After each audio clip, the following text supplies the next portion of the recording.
আল্লাহ রাব্বুল আলামিন এমন একটা পরিবেশ সৃষ্টি করছেন। দেখেন, যখন এই দেশে একটা মত পার্থক্য তৈরি হয়েছিল আজ থেকে প্রায় বছর চারেক আগে, মত পার্থক্যটা ছিল তাওহীদ এবং শিরকের। তাওহীদ এবং শিরকের। মূর্তিটা হলো শিরকের প্রতীক। পৃথিবীতে মূর্তি হলো শিরকের প্রতীক। এই মূর্তির মাধ্যমেই পৃথিবীতে শিরকের আবিষ্কার হয়েছে, এবং খারাপ কোনো মানুষের মূর্তি না।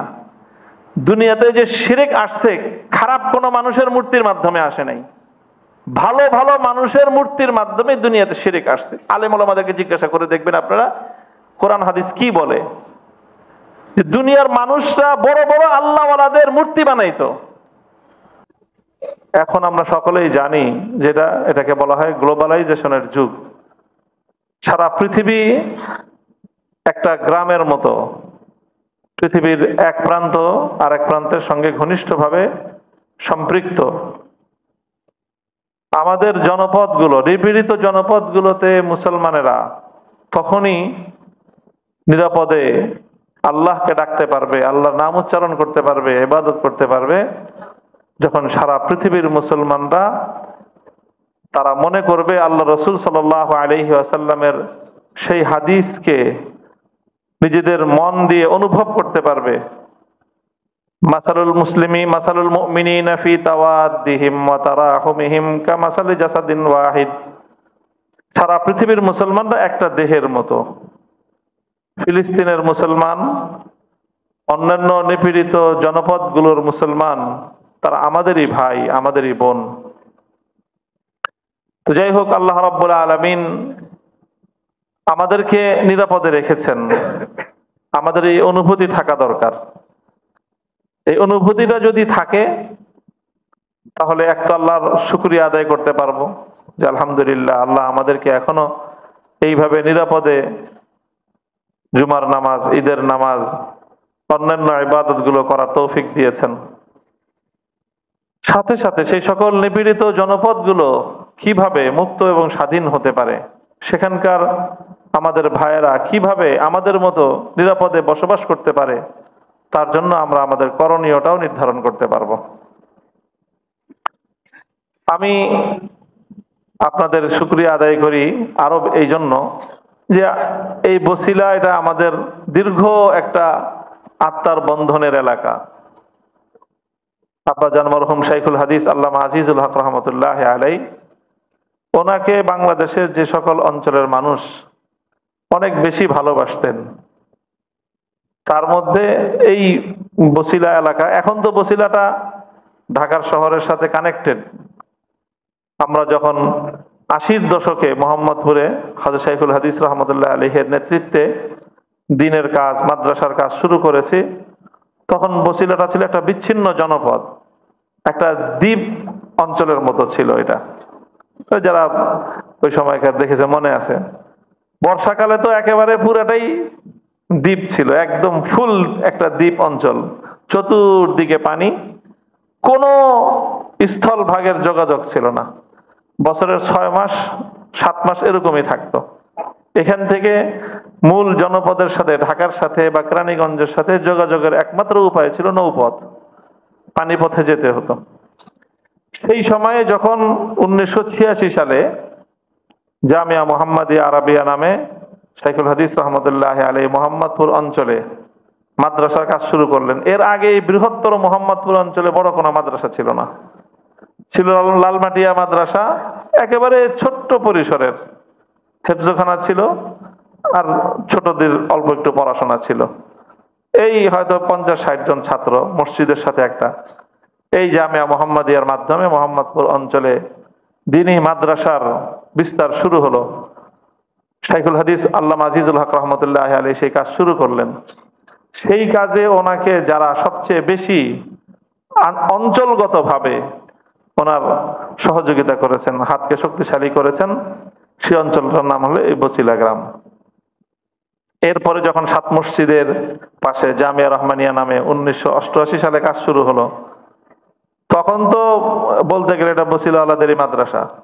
শাইখুল হাদিস রহমতুল্লাহ এটা বলতেন ওইভাবেই যে এটা বছিলাওয়ালাদের মাদ্রাসা, ইট দরকার বছিলা দাও, সিমেন্ট দরকার বছিলাওয়ালা দাও, বালু দরকার বছিলাওয়ালা দাও, যেরকম চাইছেন তার চেয়ে বেশি এনারা দিছেন, আলহামদুলিল্লাহ।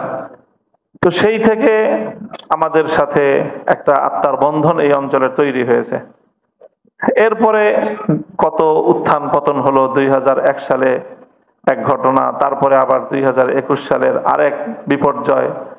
এই প্রত্যেকটা বিপর্যয়ের সময় যখনই হক এবং বাতিলের লড়াইয়ের প্রশ্ন এসেছে, আলহামদুলিল্লাহ বছিলার অধিবাসীরা অকপটে, নির্দ্বিধায়, দ্বিধাহীন চিত্তে, সাহসিকতার সাথে তারা হকের পথে থেকেছে।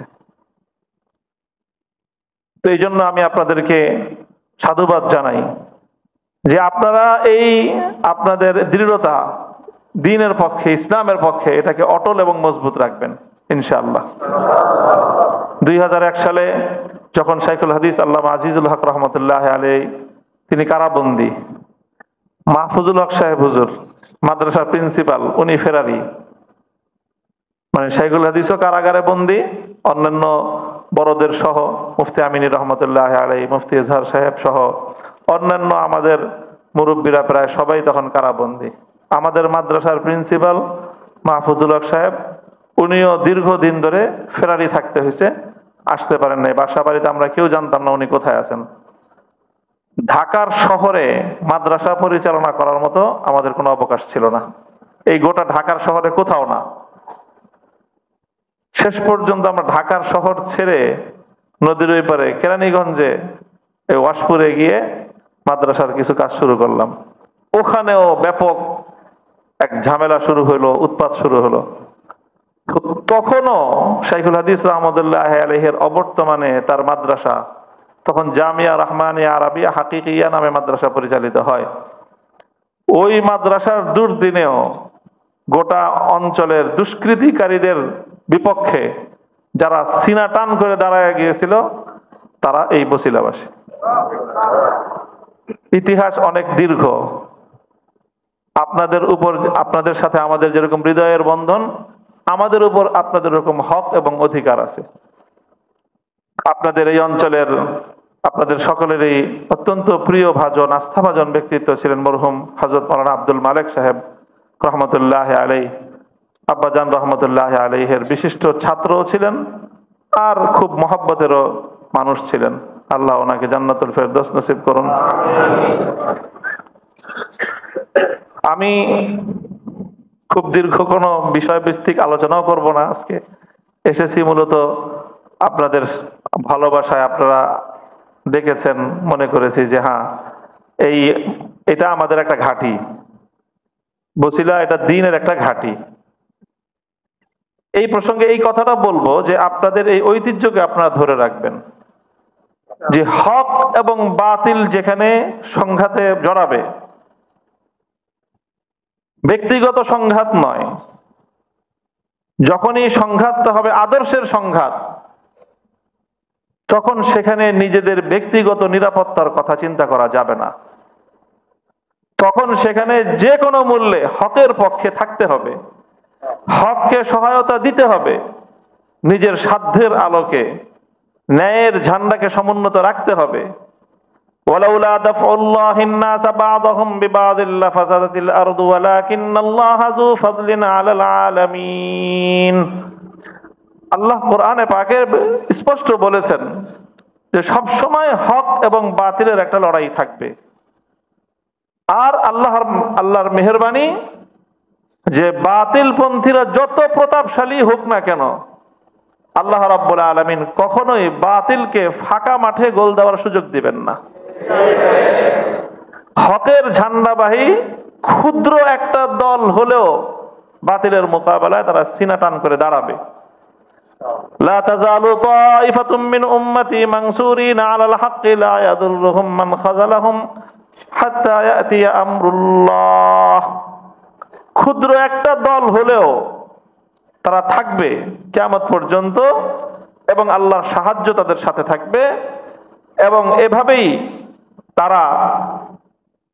তারা জীবন বিপন্ন করবে, জীবন দিবে, সব ধরনের ত্যাগ এবং কোরবানি স্বীকার তারা করবে, কিন্তু তারা বাতিলের সামনে মাথা নত করবে না। এই বৈশিষ্ট্যধারী একটা দল কিয়ামত পর্যন্ত থাকবে। প্রতিটা হক বাতিলের সংঘাতের সময় আমার অবস্থান যেন হকের পক্ষে থাকে, এই বিষয়ে সবসময় সোচ্চার এবং সচেতন থাকতে হবে। সবসময় সোচ্চার এবং সচেতন থাকতে হবে, এবং এটা মনে রাখতে হবে যে হকের পক্ষে থাকতে গেলে সবসময় নিরাপদ থাকা যাবে না। কখনো কখনো বিপদ আসবে, মুসিবত আসবে, কষ্ট আসবে। আমরা আল্লাহর কাছ থেকে এটা কখনোই কামনা করব না যে আল্লাহ আমাদেরকে কঠিন পথে রাখেন, এটা না। সাল্লাল্লাহু আল আফিয়া, আমরা সবসময় আল্লাহর কাছে দোয়া করি, দোয়া করব আল্লাহ যেন আমাদেরকে নিরাপদে রাখেন, আমাদের পরিবার পরিজনদেরকে আল্লাহ নিরাপদে রাখেন। আমরা আফিয়াত চাই, আল্লাহর কাছে দোয়া করব আল্লাহ যেন আমাদের জন্য সবকিছু সহজ করেন। দোয়া তো করব, কামনা করব, কিন্তু কখনো যদি বিপদের ঘনঘটা চলে আসে, কখনো যদি মুসিবত চলে আসে, তখন হক ছেড়ে পালাবো না, প্রয়োজনে মুসিবতকে আলিঙ্গন করে নিব, বিপদকে আলিঙ্গন করে নিব। বিপদ মুসিবত মানুষের জন্য আসে, মানুষের জীবনে বিভিন্ন কারণেই আসে। কতই না সৌভাগ্যবান ওই সকল লোকগুলো যাদের উপর বিপদ আসে আল্লাহর দ্বীনের জন্য, দ্বীনের কারণে। দুনিয়াতে খুব কম মানুষই থাকে যে সারাটা জীবন তার খুব একেবারে নিরাপদ, নির্বিঘ্ন, বিপদ আপদহীন সারা জীবন কেটে যাবে। এরকম মানুষ কিন্তু খুব কমই, কোনো না কোনো বিপদ থাকেই। কখনো নিজের প্রিয়জন দেখা গেল দুর্ঘটনায় পড়ে গেল, নিজের সন্তান অ্যাক্সিডেন্ট করছে, হ্যাঁ, নিজের বাবা অ্যাক্সিডেন্ট করছে, বড় ধরনের রোগ হয়ে গেছে, স্ট্রোক করছে, হঠাৎ করে স্ট্রোক করে প্যারালাইজড হয়ে গেল, ক্যান্সার ধরা পড়লো, ইয়াং মানুষ। এরকম বিপদের তো কোনো কি নাই, শেষ নাই। তো বিপদ মানুষের জীবনে আসে, একটা হলো স্বাভাবিকভাবে, স্বাভাবিক দুনিয়ার রীতি অনুযায়ী বিপদ আসে, আরেকটা হলো হকের উপর থাকার কারণে বিপদ আসে। বিপদ আসে, তকদিরে যার যেটা আছে, তার তকদিরের লেখা বিপদ তার উপরে আসবে। কিন্তু সৌভাগ্যবান তারা যাদের উপর বিপদ আসে আল্লাহর দ্বীনের উপর অটল এবং অবিচল থাকার কারণে। আমাদের হারানোর কিছু নাই, আমাদের হারানোর কিছু নাই। আল্লাহ পাক রব্বুল আলামিনের পক্ষ থেকে যখন বিপদ আসে, আমরা একটা বিপদ আমি আমার ব্যক্তিগত, আমি একটা দুর্বল মানুষ, দুর্বল জায়গা থেকে বিপদটা আমার জন্য একটু বড় ছিল। আমার চেয়েও আরো অনেক শক্তিশালী ইমানদার মানুষ আছে আলহামদুলিল্লাহ, আপনাদের এই গ্রামেরই আছে। আল্লাহ পাক রব্বুল আলামিন তাদেরকে ঈমানের উপর, সবরের উপর অটল এবং অবিচল রাখুন। তাদের জন্য আল্লাহ পাক আসানি করুন, তাদের পরিবার পরিজনকে আল্লাহ রাব্বুল আলামিন নিরাপদে রাখুন, তাদের মুক্তির ব্যবস্থা আল্লাহ করুন। তো বিপদ যখন মানুষের উপর আসে আল্লাহর দ্বীনের কারণে বা যে কোনো পরিস্থিতিতে, এই বিপদটার মুমিনের জন্য তিন ধরনের কল্যাণ আনতে পারে। কয় ধরনের? তিন ধরনের কল্যাণ আনতে পারে। প্রথম তো হতে পারে যে এই বিপদ মুসিবত, এটা মানুষের তো জীবনে ভুল ত্রুটি থাকেই, ভুলের ঊর্ধ্বে একমাত্র পয়গম্বরগণ, নবী আলাইহিমুস সালামগণই কেবলমাত্র ভুলের ঊর্ধ্বে, আর বাকিরা সবাই তাদের ভুল ত্রুটি গুনাহ খাতা আছেই। তো প্রথম হলো যে কোনো বিপদের দ্বারা, যে কোনো মুসিবতের দ্বারা আল্লাহ রাব্বুল আলামিন মুমিনের গুনাহ মাফ করেন। তো এটা তার গুনাহের জন্য কাফফারা হয়, এটা তার গুনাহের জন্য কাফফারা হয়ে যায়। যে গুনাহ আছে বিপদ দিয়ে সব ধুয়ে মুছে ক্লিন হয়ে যাবে, এক নম্বর ফায়দা বিপদের। দুই নম্বর হলো যে বিপদের দ্বারা মানুষ, আল্লাহ রাব্বুল আলামিন মানুষকে সংশোধন করেন। বিপদ দিয়ে মানুষকে বিভিন্ন ভুল ত্রুটি থেকে আল্লাহ রাব্বুল আলামিন মানুষকে সংশোধন করেন। মানুষ সংশোধিত হয়ে যায়, তার ভুল ত্রুটি থেকে সে ফিরে আসে এবং ভবিষ্যৎ তার জন্য আল্লাহর পথে পরিচালিত হওয়ার জন্য সহায়ক হয়ে যায়। এটা 2 নম্বর। বিপদের 3 নম্বর দিকটা হলো যে আল্লাহ রাব্বুল আলামিন মানুষের উপর বিপদকে পরীক্ষা হিসাবে পাঠান, যে দেখি আমার বান্দা বিপদ আসার পরে কি করে, তার কি প্রতিক্রিয়া হয়। সে কি বিপদ আসার পরে আল্লাহ রাব্বুল আলামিনের উপর অভিযোগ করে, না বাস আল্লাহর ফয়সালার উপর, আল্লাহর সিদ্ধান্তের উপর সে সন্তুষ্ট থাকে। এটা আল্লাহ রাব্বুল আলামিন পরীক্ষা করেন।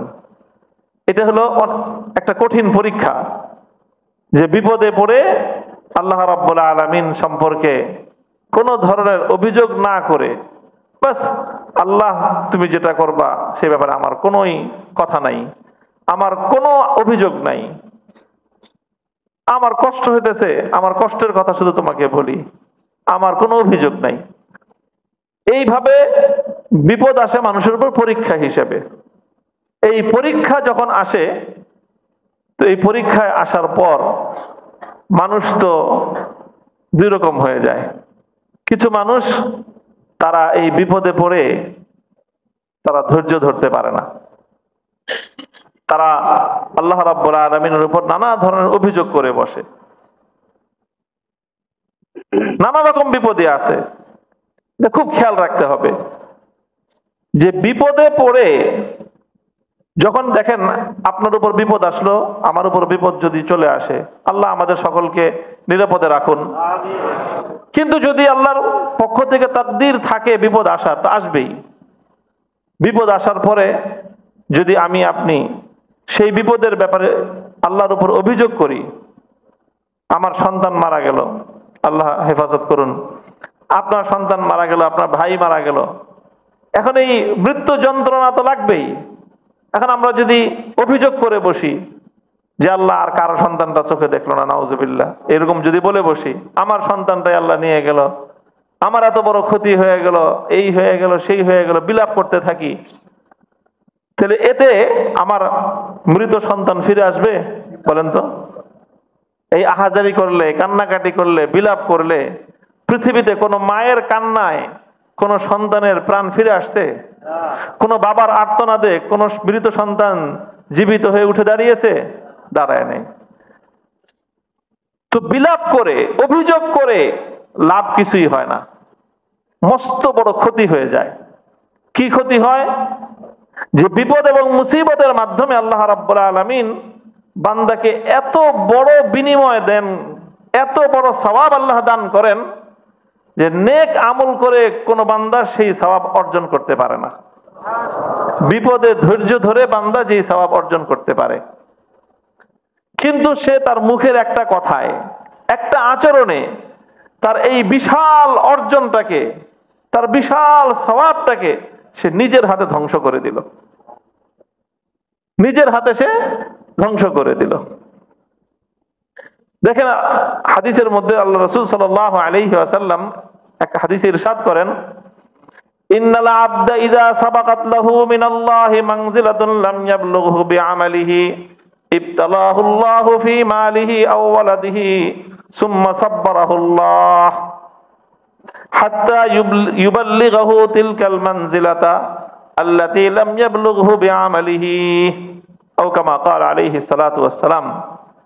আল্লাহ যখন তার কোন বান্দাকে বিশেষ কোন মর্যাদা দিতে চান, মনে করেন আল্লাহ আপনাকে ভালোবাসবে, একটা ধারণা করে নেই, একটা দৃষ্টান্ত হিসাবে মনে করেন একজন শিক্ষক, একজন টিচার একটা ছাত্রকে সে খুব ভালোবাসে বিভিন্ন কারণে, যে এই ছাত্রটাকে খুব ভালোবাসে, সেই টিচার চায় এই ছাত্রকে পরীক্ষায় অনেক মার্ক দিতে।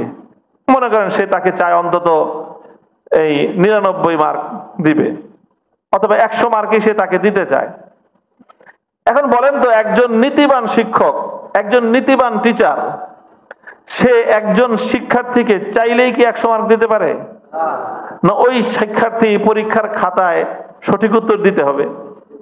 সঠিক উত্তরটা তার দিতে হবে। কারণ শিক্ষক যতই চাক যে আমি ছাত্রকে বেশি নম্বর দিব, তো এই শিক্ষকের পক্ষে তাকে বেশি নম্বর দেওয়ার একটাই উপায় আছে, সেটা হলো ছাত্র পরীক্ষার খাতায় ভালো করে লিখবে, তখন সেই শিক্ষক তাকে নম্বরটা দিয়ে